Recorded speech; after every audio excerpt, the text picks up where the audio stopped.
Hey, folks, we are here talking about the latest episode of HBO's Insecure. I'm, of course, the Ruthless Wonder, not a Ruthless Wonder. And you might notice a much calmer voice when we do these. Just like every recap show, I do, of course, have somebody along with, of course, in this case, the person who turned me on to the show. That's, of course, my co-host for the Wrath of Ruthless, Brittany. How you doing? Hello? Brittany, you there? She keeps muting the mic. She'll figure it out eventually. Okay, yeah. So, I mean, you muted my mic for me, so I got confused. Yeah, but I'm here. So, what's up? So, of course, this week's episode, shady as fuck. I honestly, I was pretty hype about this. I don't know how you felt.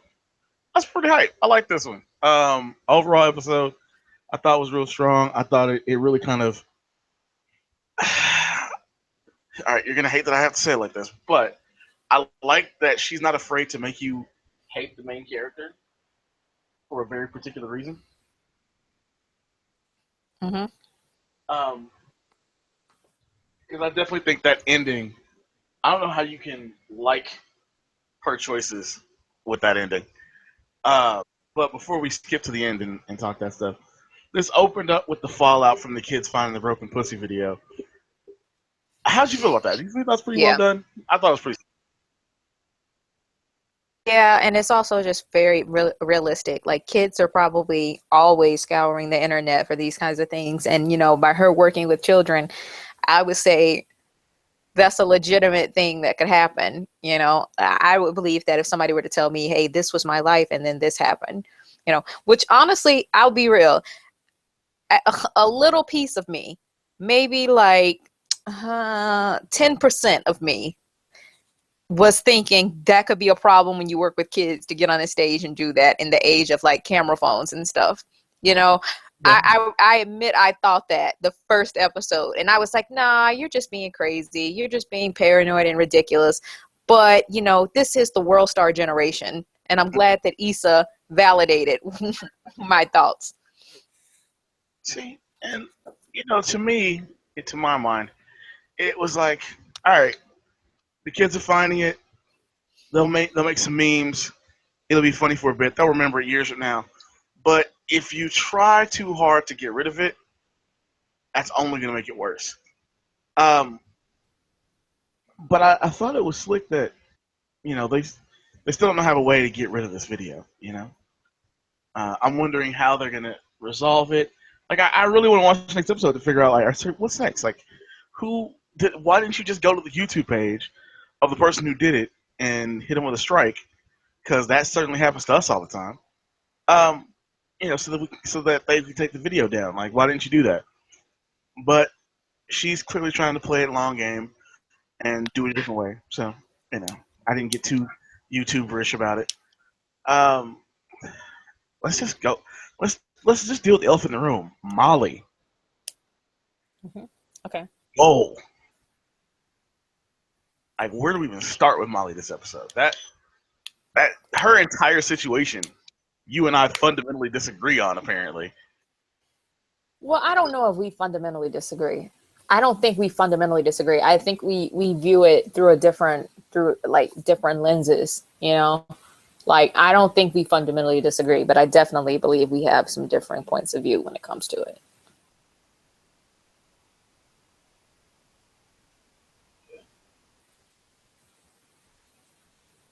well, for those that, of course, didn't watch. Obviously, this is a spoilerific, you know, show. Molly is wakes up with Jadena. I'm just gonna call him Jadena. It's just I know he had a name on the show. I think it's like Chris.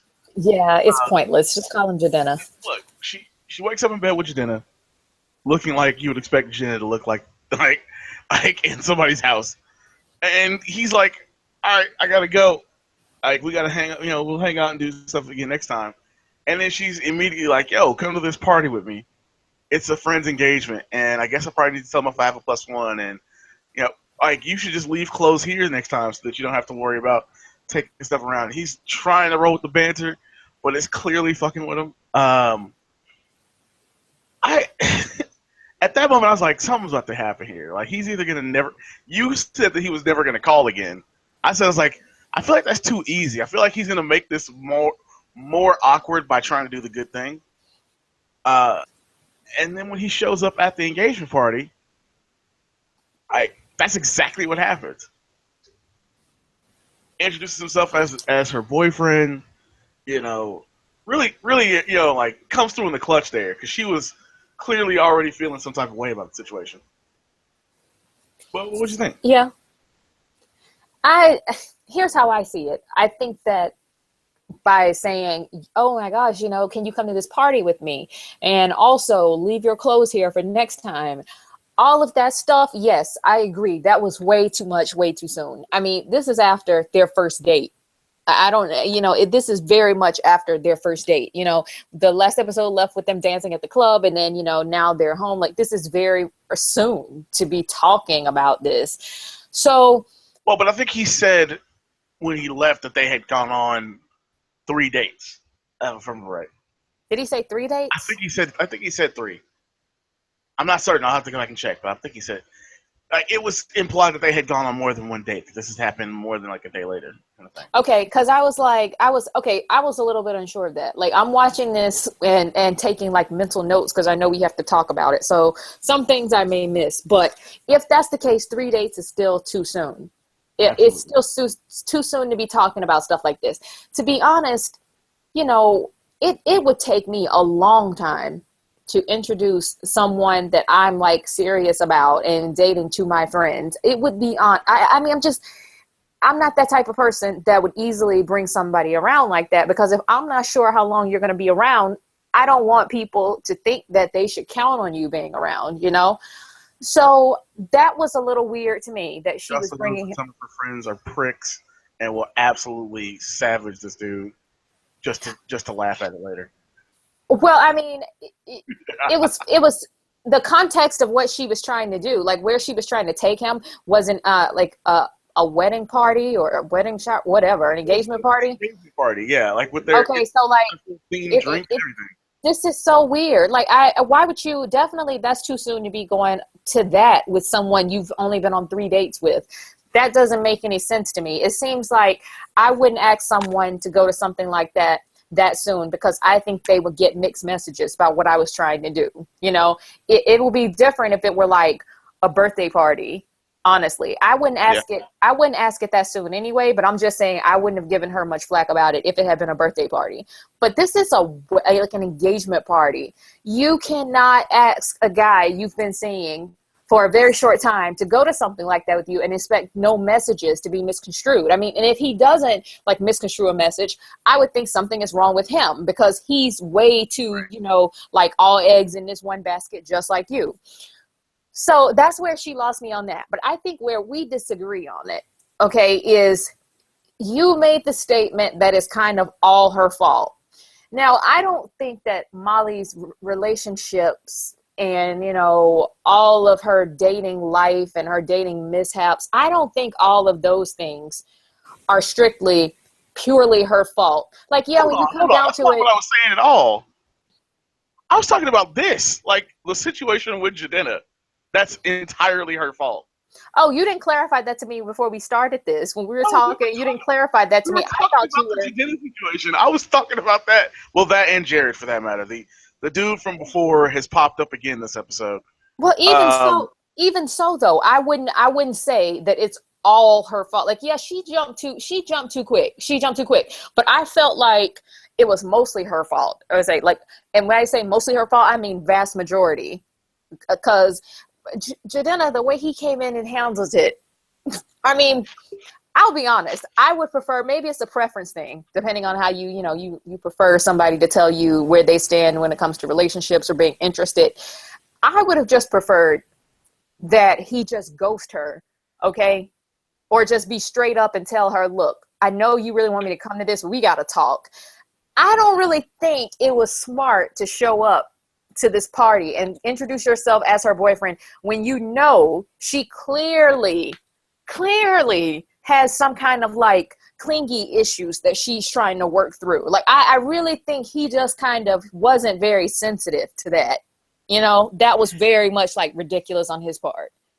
I can understand that feeling, but I look at it like this: he was trying to do her a solid because he felt like, all right, I get the situation, I've been in the situation, let me help out, and she then immediately was like, so what's all this mean? And well, it's like, yo, I was trying to help you out. I was trying to like give you a look, throw you this assist real quick. And he's saying like, yo, I was I was out here trying to help you out. That's all I was doing.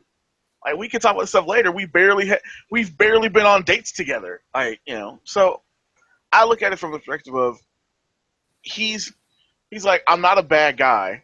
I get like this is something important to her, and yeah, it's early, but I can at least play the role for the evening, and she and I can talk about it like adults. Because prior to this point, she seemed like a mature, well, a well-adjusted adult that could have this conversation and understand what I'm doing. That's how I felt. When she had that conversation with him in the bed, by me being a woman, I felt like there's going to be trouble if he's not upfront with her. And I was right, because I guess it's the same psychology. If you understand how he's thinking because you're a guy, and I understand how she's thinking because I'm a woman. Like, I knew what she was thinking, and what she was thinking is, okay, he's really into me. We click, everything is going well. And, he's already making jokes about, he's joking with me and making jokes about, in her mind, this is what she's thinking. He's making jokes with me about leaving clothes here and, bringing clothes along on our dates. This is going great. Okay. So all I need is one more sign from him that this is a thing that he wants, and I'm going to proceed from there. This is amazing. And I think him showing up, that was what she was thinking was her one more sign, and he's like, boyfriend. I mean, because some people just move quickly after the first date, which is probably why, you're right, probably 3 dates. I mean, I don't know why I just didn't question it, probably because I was making notes, like I said. But, 3 dates, some people move quickly. Some people are like, after 3 dates, they know they want to be in a relationship with you, it's a mistake you can make easily when you're young. I mean, it's really a mistake you can make easily. And some people, just do it. They just jump in and they're just fast about things. I think she just thought he was one of those people. And I think her main thing she was using to validate this is, why wouldn't he be one of these people? He has a good career. He's stable. He has, when he sees something that he wants, he knows how to go and get it. Women look at things like that. Men don't really think we do to this degree, but we do. We look at things like that. Like, if you're a single guy and you've got a great career and you're not worried about money and you don't have any other like baggage and issues floating around, we think you just know how to get what you want, and you're secure in every decision that you make. I think she misinterpreted the signs clearly, and he let her do so. That was my thing. Like, you don't really seem like a shifty guy on paper who lets people believe things that aren't so. So how would she know that when he showed up and said, hey, I'm your boyfriend, that he didn't want to be her man? I think his delivery was very like careless a little bit. Even if he's saying he's doing her a solid. But even that idea of, well, like, how does she know that he's not trying to be her man? He didn't seem like that wasn't his goal. He was just like, it's early. You see what I'm saying? Like, yeah, but see, he shouldn't have played. I get what you mean, but I'm saying I see that that's the case, but he knows how he moves, and he should have clarified this to her, because I don't believe he was tone deaf completely to the signs to where he couldn't switch up his behavior a little bit. She was starting to assume things. She was starting to press things heavily. Okay. She was pressing the issue of him being the date. All he had to do was say, hey, like, I like you. I really do. But I usually just move a little bit slower. We can still date. I'm not saying I don't want to stop. I want to stop seeing you, but I'm just saying I move slower usually, But I think that's what he was trying to get to when, because there's that moment where he's talking and he's like, yo, it kind of felt like you just needed this win tonight. Like, you needed me to come and play that role, and I was fine to do that. And then she gets kind of disproportionately angry to that realization before he even has a chance to say anything more, because he really does, like, the next thing he says is, we haven't been on that many dates yet. You were already talking about me leaving clothes next time I come over, and right. it's like, Like, what's next? You gonna be wanting me to move in the next 6 months? Like, I was trying. Basically, he's trying to say what I'm saying. Like, I wasn't trying to move that fast. You're moving faster than I wanted to move. But there's a way. That's how I felt. There's a way to do it. The way he should have led with that. You see what I mean? He should have led with that and not just said the win. At the party? Like he didn't even want to talk about that at the party. He didn't have to say the win stuff though. He didn't have to say that. That's my point. Like, there's a way to say things. I get what you mean, and I totally agree, because I think he wanted to get to know her because he showed up. You know, honestly, I feel like she's accusing him of trying to move too fast with the boyfriend thing. Like, in that moment, I kind of. I think I took in that it moment, like, he doesn't really have a choice. Like, he's gotta address it in full and what his intentions were in the way he showed up that night, because otherwise I didn't take it like that. I took it like she was thinking that a little bit, but also like she was trying to gauge where he was. Like, I don't, if this is a woman who's talking about leaving stuff at her house after 3 days, I don't think she's pissed that this guy is saying he wants to be her boyfriend. I think she was just trying to fill him out because she's like, I was getting another message. I mean, she already told them that he probably wasn't going to show up. So I think she was more so like, oh, really? Like, please explain this to me, how you work. That's how she was. I don't think she was trying to accuse him of being too fast. I think she just wanted to like him to explain what he was thinking, because she was going somewhere else. And she's like, I want to understand you because I was over here on track B and you were on track A. That's what I think. I don't know. Like I said, I feel like he was like, yo, I'm a good dude. I'm trying to do for somebody who we don't even know each other yet. Like, I'm just trying to be helpful because it seemed like this was way important to you. Well, let me be real. Okay, a lot of guys, I hate to break this to you and all other guys listening, but I'm going to be straight up honest. A lot of guys love thinking that they're a good guy, and only about 10% of them are. In a lot of these cases where they feel like, in a lot of these instances like this, a lot of you are not the good guy. Like, that good guy stuff is where you should cut it off. Like, you don't, because here's the problem. Here's where it goes awry. Like, we can't talk about this in the vacuum. We're talking about this character. Like, he was clearly like being a good dude. Like, yo, but I'm gonna help out. But this is what I'm saying. I think that this is. I'm trying to talk about it in a vacuum too. But also, I guess I branched out a little bit because I'm saying I could see how this would happen in real life.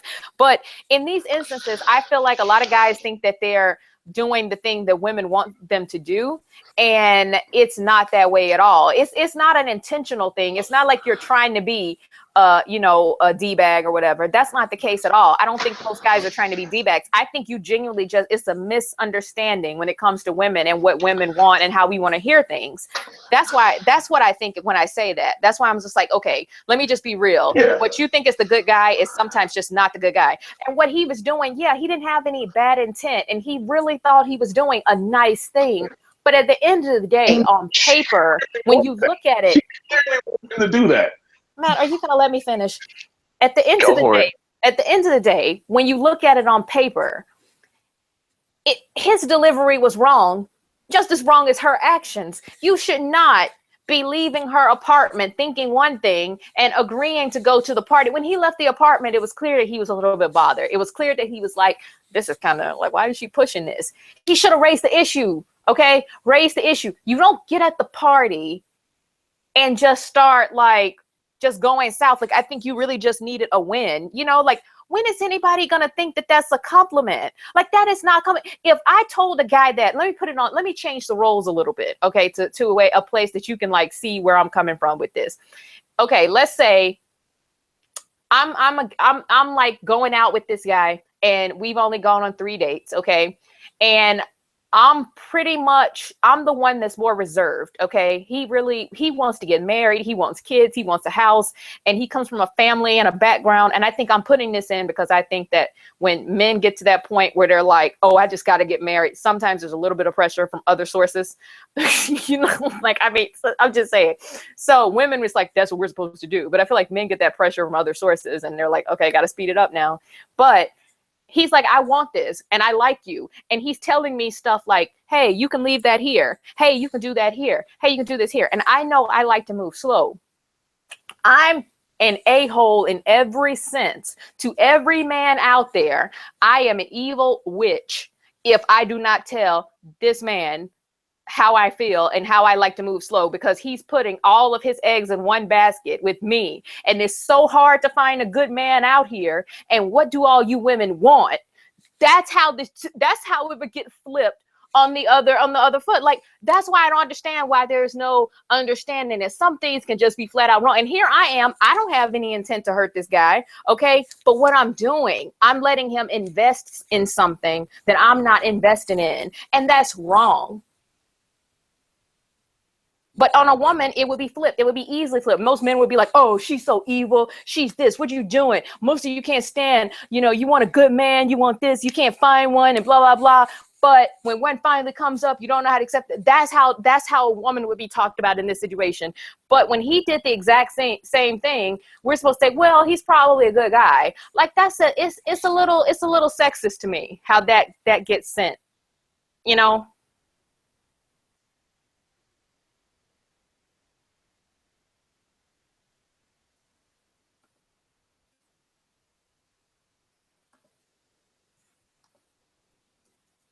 Okay. Why are you saying okay like that? Actually, my mic wasn't working. I had to unplug it and plug it back in. That's why I said okay. I was also kind of testing the mic out there. You can't hear me, right? I couldn't hear you before. When I was just sitting here like, what? Are you serious? Like, am I still on, like air or whatever? No, but yeah, that's how I feel about it. Like, I just using the backup equipment right now because, there's issues with the boom mic. Okay. Yeah, but that's how I feel about it. I just feel like if we would change the role, and the story would be different if a woman were to do this. We have to look at it and be like, why are we giving this dude a pass with this? Because I sincerely believe that, yeah, and the reason it's funny, I'm not to put too much of my business out here. The reason that's funny and the reason I know that to be true about how women are looked at when we do stuff like this is, I'm going to be real. I've been guilty of letting a guy believe I wanted things that I didn't really want. Because I'm like, I'm too scared to tell him I'm not really feeling him. I'm too scared to tell him that I'm kind of just talking to him because it's something to do right now. Like, I'm too scared to say that. Like, or I'm just like, I think you're a good companion, but you wouldn't be a good boyfriend. Like, I've been guilty of that. And you get the same. And when the truth comes out, it's, I'm a good man. How dare you? Most women don't, blah, blah, blah. And it's just like, what? Seriously? In this case, I'm certain we could have had a deeper analysis of what his real intentions were and how he really was treating things, but like, he doesn't really get that chance. I can understand the large implication, and obviously, I can see your point to the larger, issue that this is clearly being done to speak to.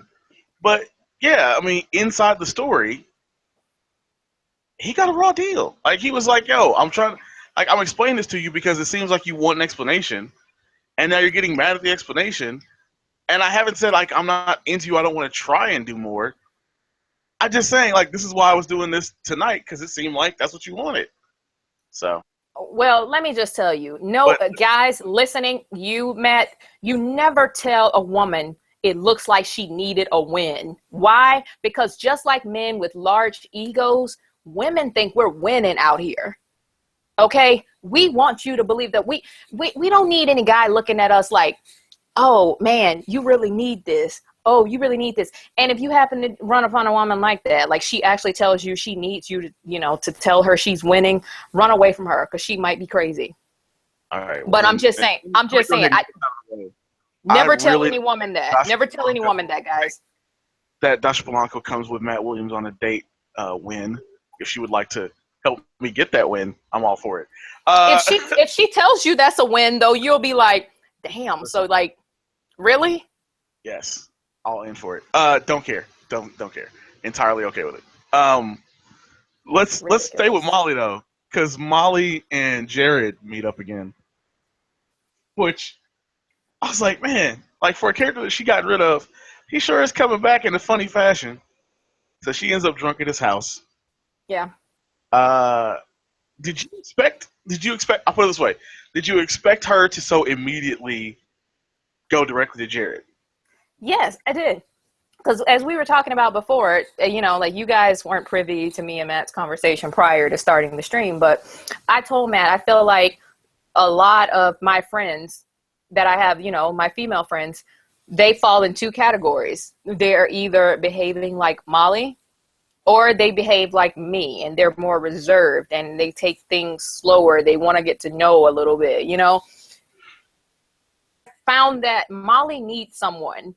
That's who Molly is. Molly needs someone. She cannot be single. You would be shocked how many people I have, both men and women, but a lot of women too, that have told me, well, I just need someone to talk to. I need someone to talk to. And I'm like, I don't even understand that. You know, if I don't like you, you talking to me somewhat annoys me. You know, so I won't ever understand that fully, I guess. This and But Brittany's penchant for having as close to perfection as humanity can get for female friends is why I am so wary to be around her female friends.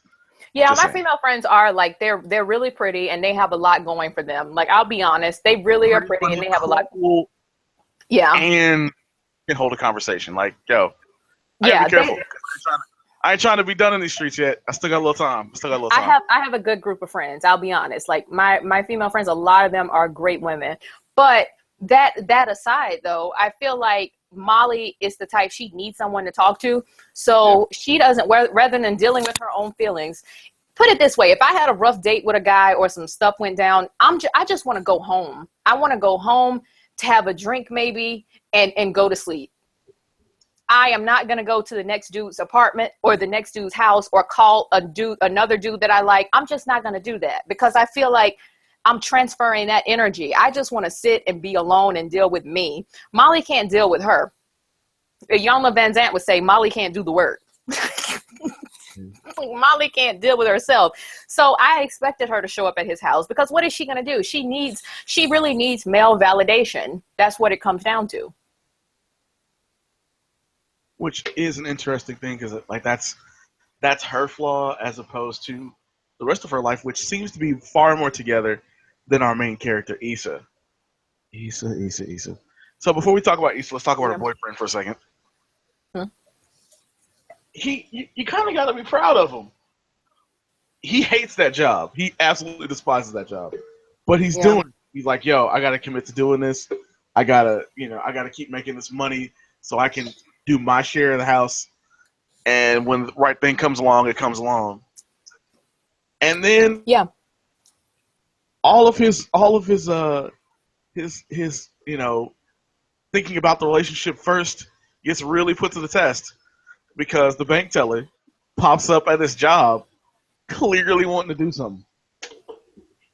Mm-hmm. She's like, that was so bad. Yo. She asked if Best Buy sold batteries. So I'm like, girl, for real? That's like real batteries. That's all you like, think of? That's like going to PetSmart and being like, yo, y'all got dogs? Yo, y'all got cats? You know what I mean? Like, yo, y'all got that kibble? You know what I mean? Like, you always be like, yo, can I buy is there possible to have an extra battery for my laptop? Because it dies a lot. Like, just something. Yes. Like anything. She could have come in. I was just like, this is just, she did not plan that. She was just so enamored with him. She was so enamored with him that I don't even think she cared. You know, I think she just really likes him so much that she doesn't care. Oh yeah. But as far as her though, the bank teller and Lawrence, I think that's going to be a problem. But I am proud of Lawrence too. I will say this: Lawrence was striking me as a little bit of a whiner in the beginning of the show. He was whining a lot. He was kind of like, you know, hey, I'm trying to make things happen. And to his credit, he really was trying to make things happen. I just feel like he was wallowing in trying to make things happen and forgetting that there are other steps that he could take in this instance. Like with him being so good at computers, I could just imagine with him being good at computers, there's always some type of work he could do. I think he was just so one-track minded on what he wanted to do and what he felt like he should be doing that he couldn't see any other routes, you know? So I think once he got up and he was like, he's starting to see things now. He's starting to get a certain kind of like confidence. So I like him a little bit more. But the bank teller, she's going to be a threat. She's going to be a threat to Issa because she's already encouraging. Lawrence in ways that Issa does not encourage Lawrence. Well, Like and I'll say Issa this: is so unamused. while I appreciate that he did the right thing and not going home with her, I honestly feel like, and this is something I said since the very first episode, I really feel like he does not need to be dating Issa. They just need to be friends. Like their dynamic is great and all, but they've basically been together so long they shouldn't be together anymore. Yeah. And I mean, I'm not saying that she yeah. should be with Daniel. We'll get to him in a second, but he is a better person without her as a safety net than he is with her. Like he really didn't get introduced Yeah. until she left him, and that's when he started. It's like, yo, I gotta do the stuff to make this relationship work because I'm not holding up my end. But I think if she'd have stayed gone, he'd have been like, yo, I got to get my life right. And I think him having that conversation with his boy that's getting married, really kind of put it in perspective for him. Like, yo, is he making the right decision? Even though he clearly made the right decision with the bank teller, like in general, is this relationship the right move? Because, his friend while they were at Roscoe's was just like, if that's what married is, I don't want to be. Like, you could see that on his face, like, I don't want to be down the same path. So, but what did you think about that conversation they were having? Because I really felt like that felt like foreshadowing to him leaving Issa at some point, or mutually them breaking up. I think that was definitely why that was put in the show. I think it's making him question whether or not he and Issa are actually compatible, or if they just probably are just they're just so convenient for one another at this point. I think that's what that made. Pretty much the question that Issa was posing from episode 1 or 2. Yeah. Like what if I'm just too comfortable? And I think that's what happens. Look, I'm a firm believer in the fact that people change, that people really do change. And when you've been with someone for, I would say, over 2 years, I'm being honest. When you've been with someone for over 2 years, that person is going to change.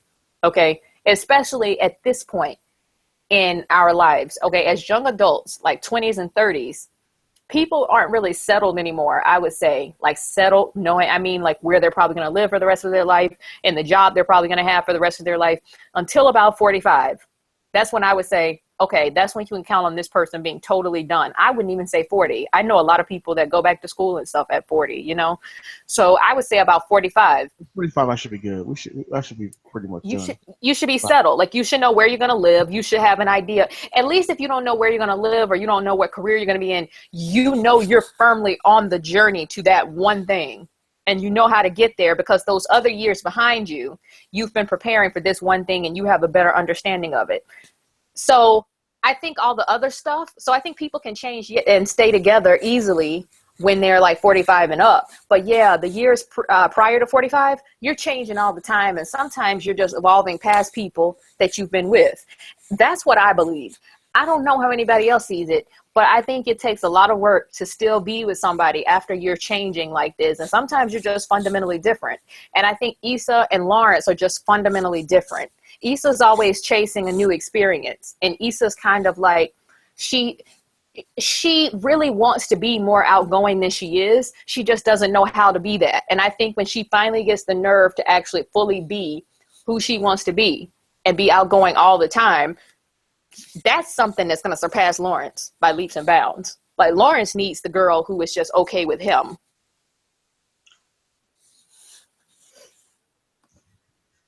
Yeah. I mean, and I think Lawrence needs somebody to remind him that he's smart enough to do some things. Like, I got this feeling from not necessarily the second episode, but the third episode really gave me this understanding that, like, Issa wants him to succeed, but she's not a motivator. Like, she's not a great cheerleader for other people. You know what I mean? Right. Like, as we've gotten used to her over the course of these episodes, she's not the cheerleader type. She's that she can be that to a degree for the kids in the program, but that's ultimately also part of her problem at work, is that she's got these great ideas, but she's not the cheerleader type to get them going. Lawrence particularly needs a cheerleader, like, who already has her own life together, basically what she wants to get, because his values are comfort and security. Uh, Mm-hmm. and you know, the bank teller really does offer that. She's got a good paying job. She's supportive, and that's kind of her stick. Like, she's just a generally positive, supporting, voice. She's gonna tell him, no, you should keep doing this thing, even though you're not where you want to be right now. And Issa thinks the same thing. Like, there's no difference in how they feel about Lawrence, but she's just more vocal, and I think Lawrence needs that vocal cheerleader. Well, yeah, because Issa's too wrapped up in focusing on her own journey to Yeah. focus on Lawrence and his journey, which again, that tells you you're fundamentally different, because Lawrence is very, I don't know if you've been noticing this, but I've been picking up on the fact that Lawrence is very present to be with Issa on her journey. He's very present and he's very like supportive. Okay. Issa is not that way with him. Hello? Yeah. You said Issa, and then you cut off there. Oh, she's not. Lawrence is very present when it comes to being there for Issa and her journey. Okay, Issa's not very present when it comes to Lawrence and his journey. Yeah. That's why I'm like, what? Are you for real right now? Like, I just kind of like, I have to laugh at it a little bit when I think about them trying to make this work at this point, because Issa really is not being supportive. And I guess it's just that matter of convenience. Like, Lawrence is thinking, she's never really been supportive of me and my journey. I've always been the more supportive one. So why would I leave the relationship now because of that? It's a matter of convenience. He's used to her. Yeah. But I just really don't like the Daniel guy. Like, I don't know why I don't like him. Let's get to Issa and Daniel. First off, that is the lamest shit I have ever heard somebody say to try to get you to come in the house. Like, yo, why don't you just stay here and wait out the traffic? I comfortably can say in LA, everyone no less. I have ever dated and or hung out with, so we're talking friends and ex-girlfriends, would laugh in my face if I said some lame shit like that. But like in LA, when you be waiting until like 8 p.m., probably later. Wait here for 6 hours on the traffic. Like, for real? Like, I was just like, this doesn't even make any sense. Like, she might as well just camp out and stay until like midnight, because that's not how that works. Yeah, why don't you sleep over and like go to work in the morning? It'd have been more honest. And then you have to fight the traffic going to work that morning, so you still aren't waiting out anything. It's like, dang, I just think it's just so lame. But he is annoying to me for a bunch of reasons. Right. So I love it. A bunch of reasons, like a bunch, really. I think I'm just exaggerating. But, okay, he's attractive, all right? So I have nothing against, like, the actor himself. Let's make that clear. It's the character, like the character. Well, we've all just been talking about the characters. But, like, the actor himself, like, he's very attractive. That's really how he looks. So I have to say the actor and all of that. So he's attractive. He's also, like, a very, very... You talk to him and he's a smart guy. I think he's a smart guy, So you can't say he's stupid. You can't say anything like that about him. And it's just like, God, man, you're attractive and you're smart, and you come up and Issa has a boyfriend, okay? But you really don't care, and you're still hitting on her, and she has a thing for you because she made that clear. You pushed her away. Technically, oh, I'm not ready for a relationship. You pushed her away, all right? Even though she wasn't even really asking for a relationship, she just didn't know what he was thinking, all right? But he pushed her away, and he's done it before, which is what we learned in this episode. He's pushed her away before because he was, quote unquote, not ready. And now you come back, and you're like, I know you got this man, but let me just complicate your life a little bit. You're just a walking complication, and it's like, you're a spider web. You're a spider web that, a fly can't help but flying to.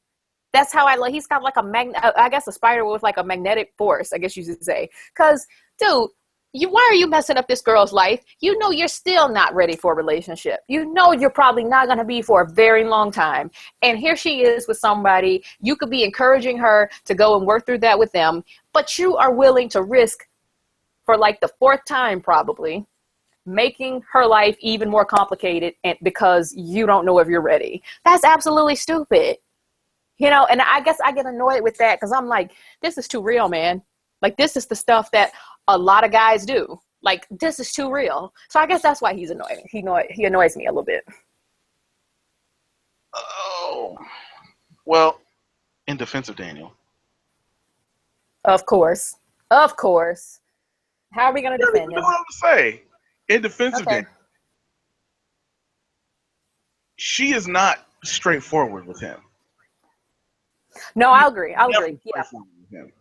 Like, over and over again, we see these constant, like, she doesn't want to be around him, but she calls him in the last minute for the career day. Mm-hmm. He just helped with the broken pussy thing.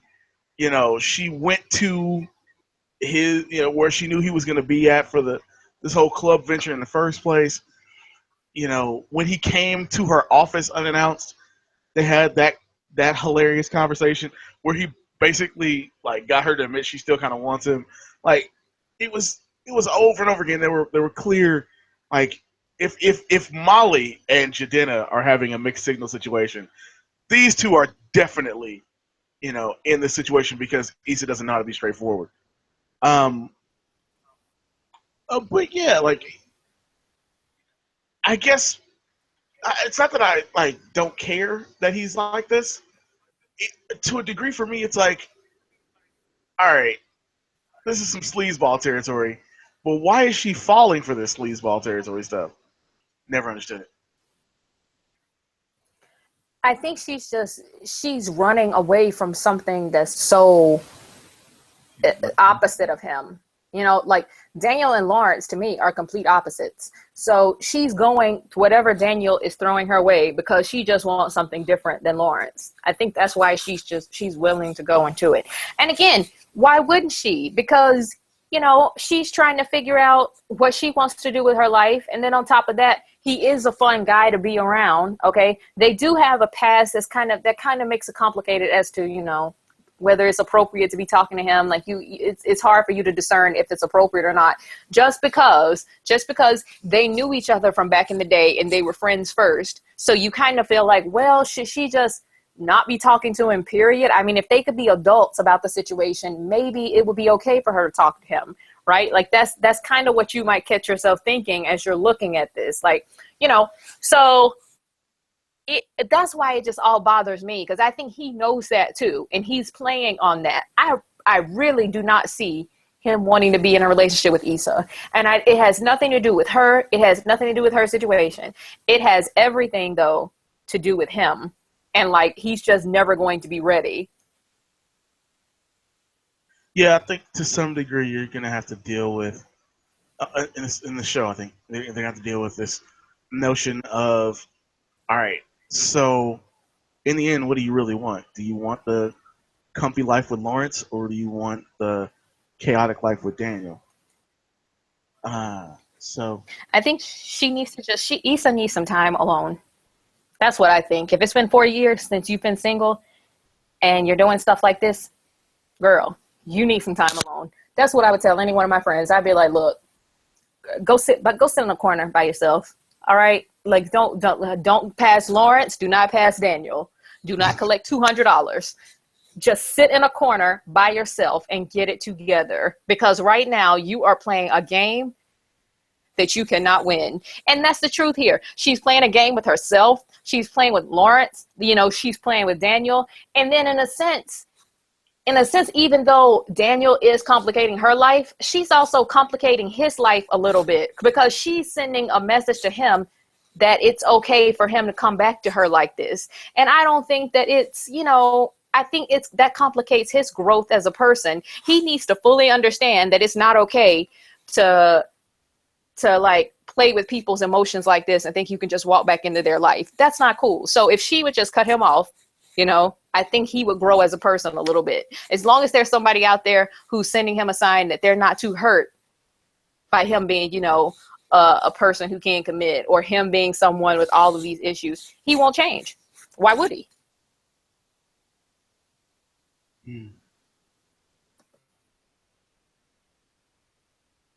Yeah, yeah. But where Lawrence succeeded thinking about Issa failed, bro. Like Yeah. hard. Yeah. And she's looking at herself in the mirror. It was one of those like, fuck moments. She definitely knows what she's doing titling these episodes because this entire episode was just like, that has some shady shit to do. I don't know if it's like y'all making bad decisions out here. I mean, it was shady, but I kind of knew it was coming. We all knew it was coming. It's not just like it was my intuition. We all knew that was coming. The show wouldn't be the show had she not slept with him. She had to eventually because you got to pay that off. You know, at some point, Yeah. it's got to happen. Otherwise, Yeah. there is no conflict because they're just going to work on their relationship, and Molly's just going to get her head case of a dating life back together. Exactly. So, I mean, yeah. I think it's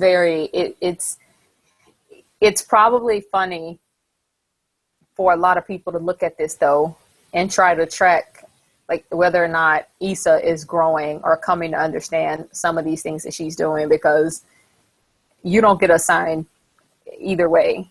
You know, like I don't know if she's growing. I don't know if she's regressing. I don't know what's happening with Issa right now. Maybe she's just she could be. She could just be trending. She could just be going along with the get along. I don't know. I have no clue.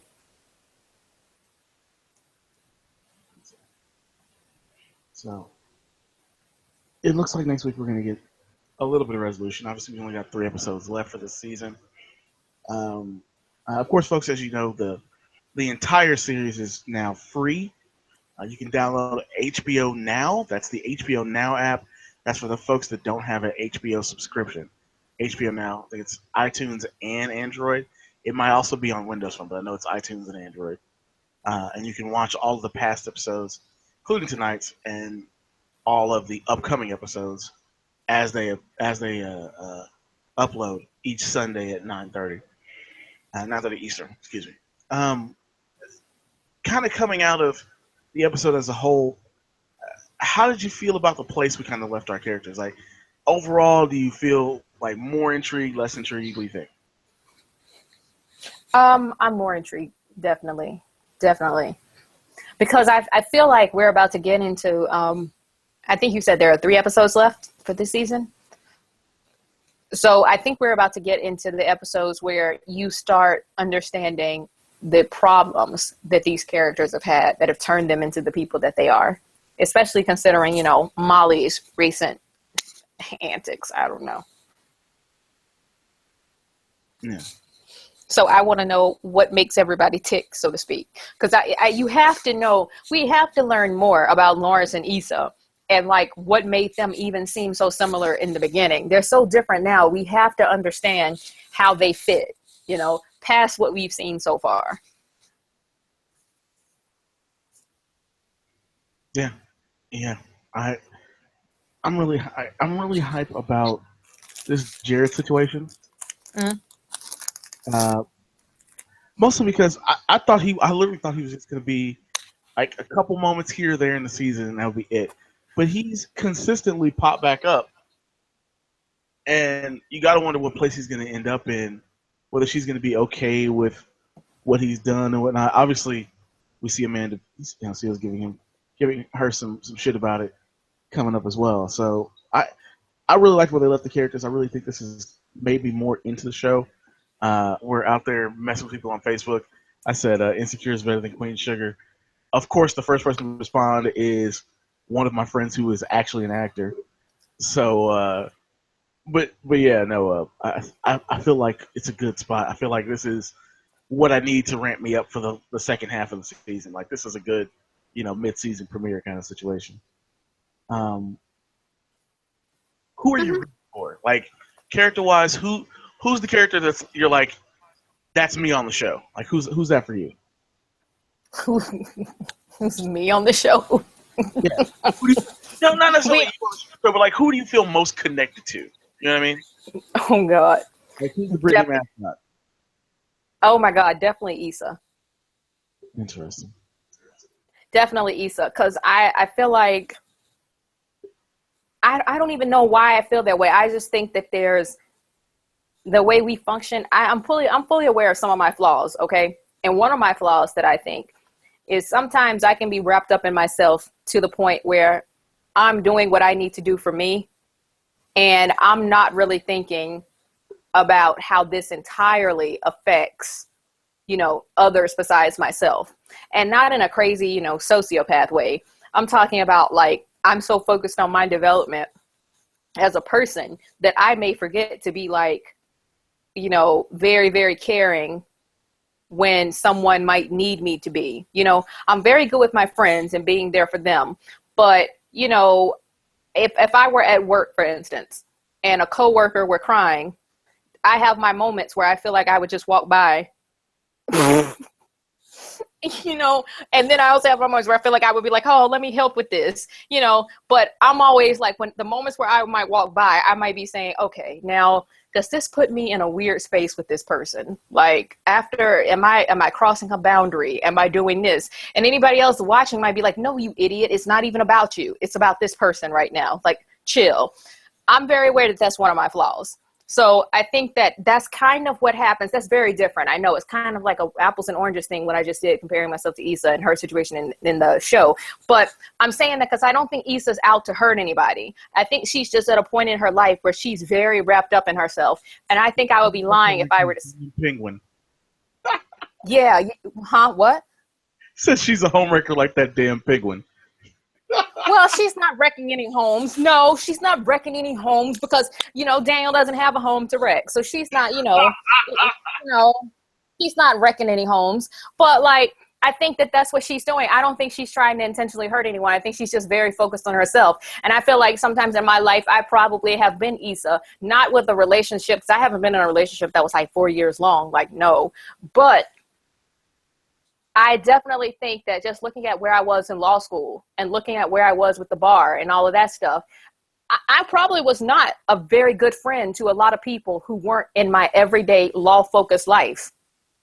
I'm pretty sure a lot of those people might have needed me. A lot of those people might have been like, I needed you to be a better friend at this one time. And there was no bad intentions on my part.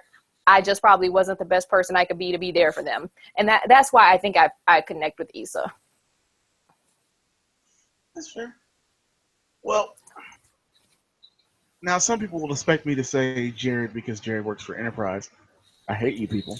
Number one, we don't wear those dang polos. We wear normal business attire. You and the freaking clothes, man. You and the freaking, like, you're stuck on this shirt.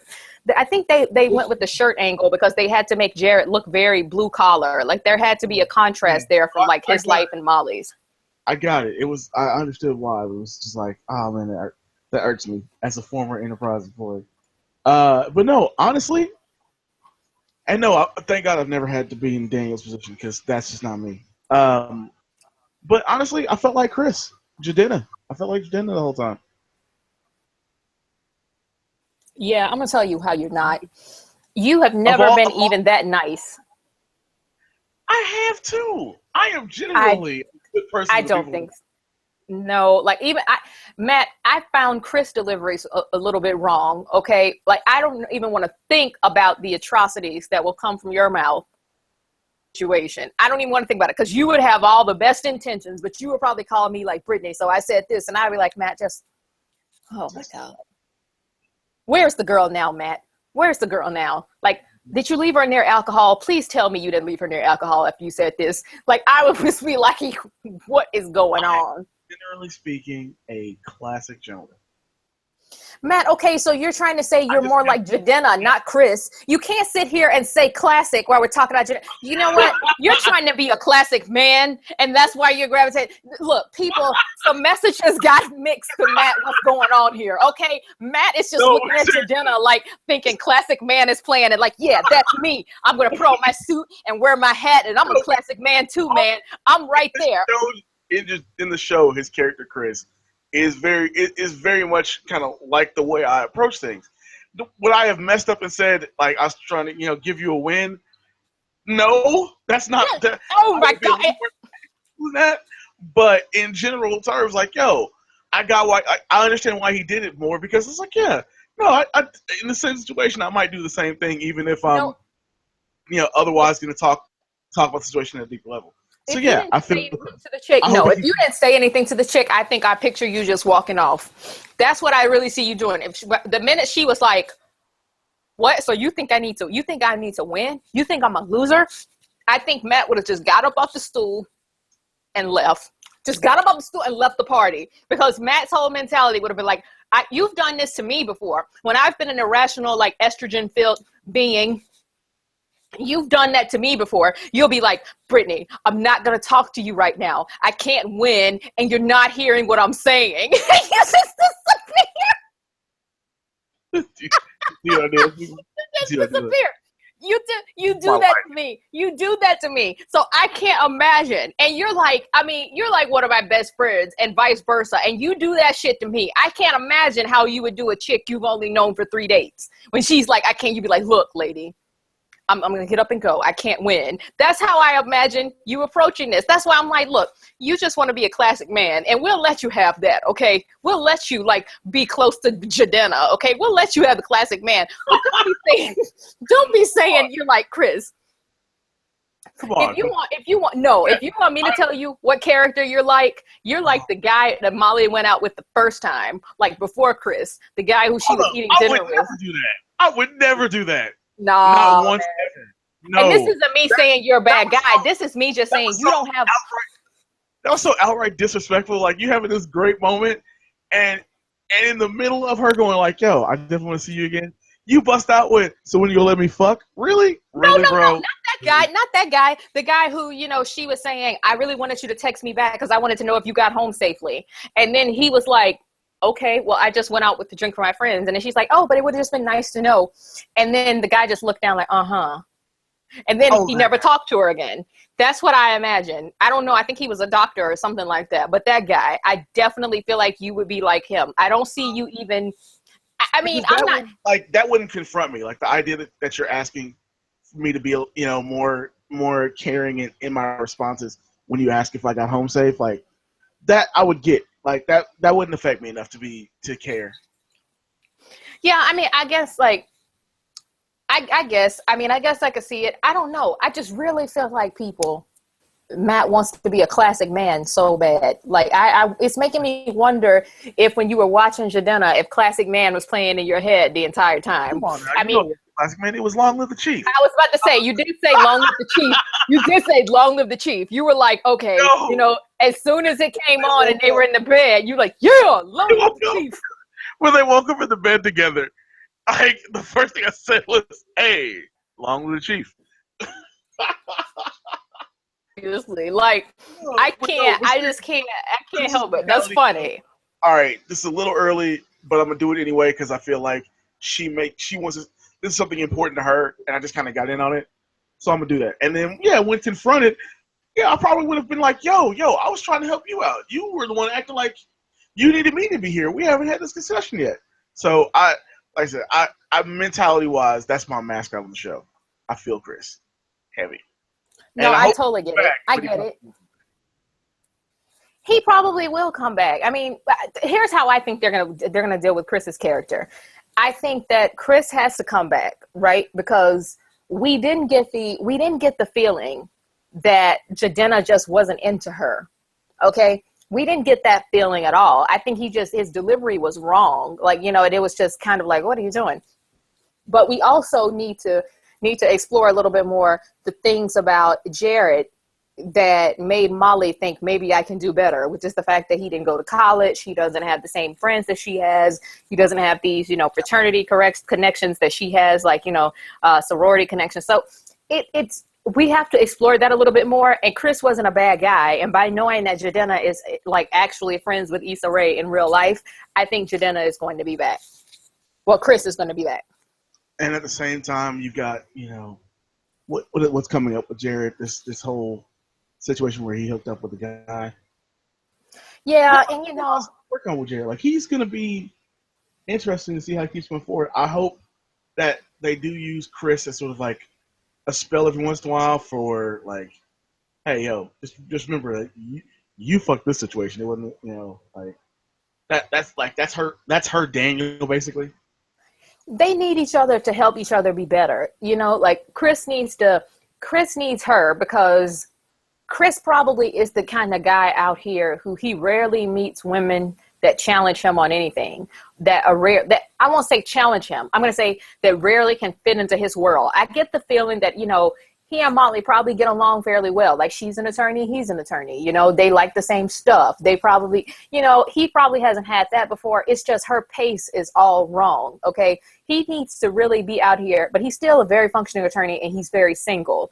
There's something up with him. And not to say that he's defective, not to say that. I'm saying there's something out here that he's not getting that he wants. Like there's something out there. And I think Molly could be that if he could just bend his standards just a little bit to say, hey, nobody's going to come to you as like the perfect package. Maybe there are some things about you that you need to tweak as well to be on her level because you don't want to miss out.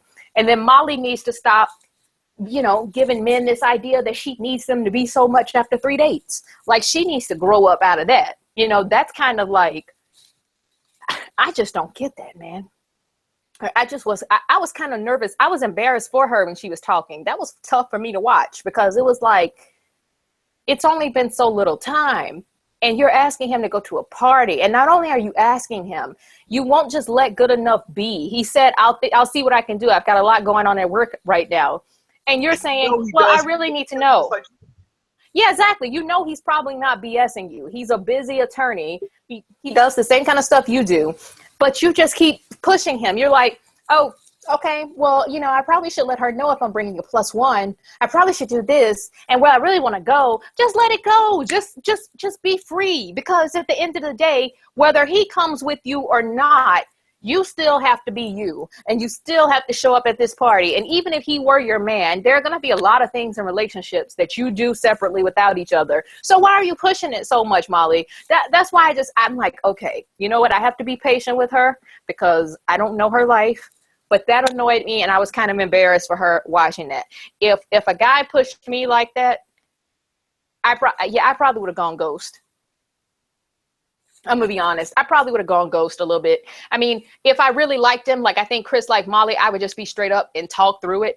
But if I'm really not sure, I would just go ghost because I'm like, I don't like, I told you I'm the person. I don't like, that whole pressing me about stuff. Like, I don't like to feel like you're already stuck on me after a short amount of time. And, like, especially when the vibes are equal. Like if the vibes are equal and you're both like really moving at a fast pace, then go ahead, do what it is you have to do. But if one person is clearly moving a little bit faster, it's like, just chill out. You can reel it in. Yeah. So I want Molly to win. I really, if that's your question for me too, I want Molly to win. I really want Molly to come out of this and be like a shining individual because I think she deserves what she wants. She just wants a commitment. She wants to be in a relationship. Oh. I think everybody who wants love, they deserve it. But I think she just has some growing because you can't be out here dating and letting men validate you. That's not going to end well for anybody.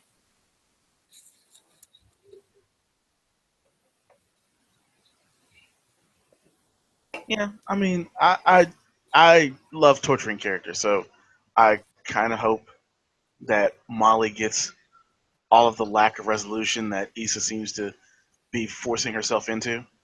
But as why are you such a horrible person? Because I'm a writer and I like doing mean things to characters. See everything I've ever written.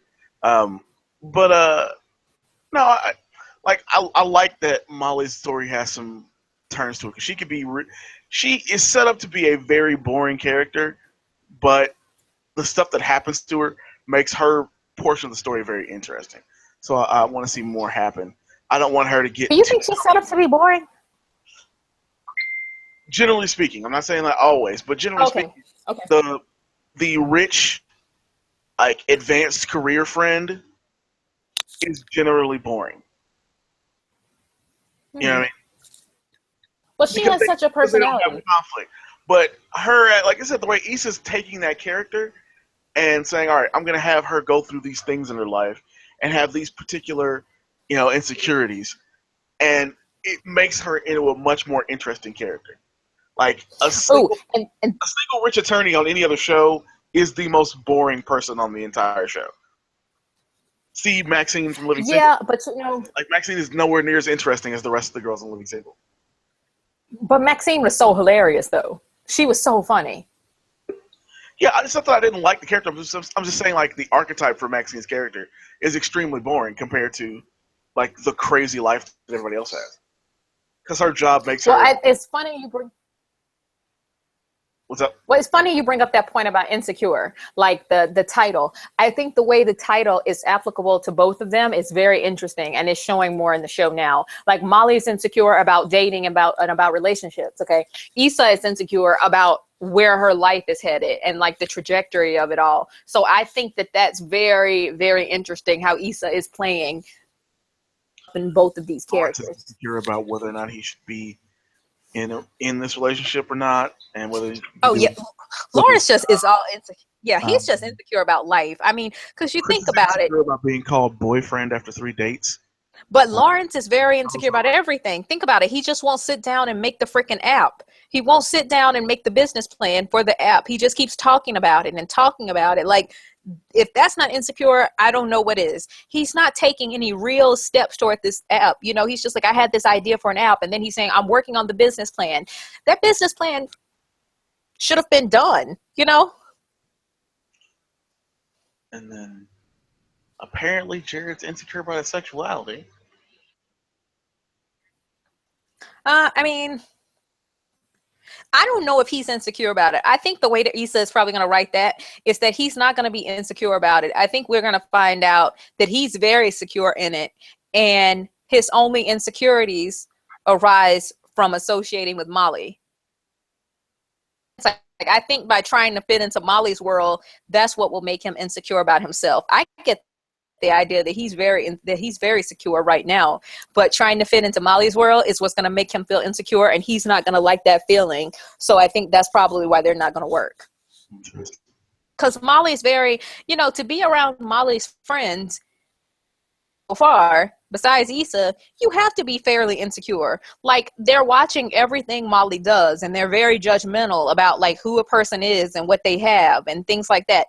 So that Molly's okay with that. Molly thinks that that's acceptable, and she's willing to play the game. I think people that are secure in themselves, they don't like dealing with that. Like, that's very pretentious, and it's very, it's very like it kind of impedes on what a person is trying to do if they're trying to grow. If you're always worried about what people are thinking and what they're saying, and if they're saying your life plan fits into theirs, I mean, that's some of Molly's problem too. Molly's not only trying to date out here for herself, she's trying to date to please her friends. Right. That leads to nothing. That's nothing but disaster. Like I said, we'll see where we go from here. I would never date to please Matt, because Matt is like, I would never date to please Matt because Matt Matt won't let me be great. Okay. No, start again. No, Brittany, he'll find a new thing to tell me that week that I'm an ist, okay? Like, Brittany, you're a heightist. Brittany, you're... Listen, fellas, if you are under 5'5", she's... I'm not 5'5", you are out of luck, bro. I'm sorry. I am not a heightist. Matt invented that term and started applying that to me. Yes, you invented this term and you use it against me. Yes, you use it against me in like a very weaponizing fashion, okay? And he keeps, and he says I'm a heightist. And here's why he says that. Because I said that I have never really talked to a guy that's like under 5'9", okay? Is that, and I'm just kind of like, oh well, man, I'm just out here living life. And then, no, you're a heightist. I mean, he went into a whole lecture, people. That's not all she said.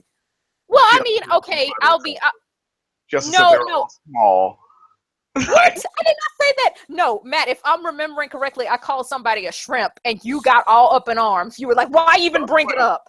Why even bring it up? Also, because it had nothing to do with the rest of why he was being brought up in the first place. Like, it wasn't it had no bearing on what we were talking about. But you also it did have a bearing because I was talking about it. Oh my gosh. Okay, Matt, I don't understand you. I don't understand you. People, this is what I deal with. Okay, like because I don't want to say, because I can't just sit up here and be like, oh yeah, I'm definitely gonna make height the number one requirement on my list when it comes to men. Matt just like throws out that I'm a heightist because of a pattern. How do you please somebody like this? How do you please somebody like this? I can't go around just checking everybody's height, or making them stand up next to stuff like, hey, you look pretty tall. How tall are you? Oh, I'm 6'1". Nope, can't date you because I've got to prove to Matt that I'm a decent person. You become 5'5" and then come back. I can't do that, Matt. I can't do that. What do you want me to do? Name the guys under 5'9" that she'd ever gone on a date with. Look, this is the thing. I can't. I literally asked her how many. But Matt went right to me being the problem. I think any person who wanted to give me the benefit of the doubt would probably say, okay, well, Brittany, maybe because you're already tall, shorter guys just don't want to approach you. Maybe that's a possibility. Maybe it's not all you. Matt went right to the fact that I'm just the heightist. I must be doing something to them to make them think it's not possible to come up to me. Like, what?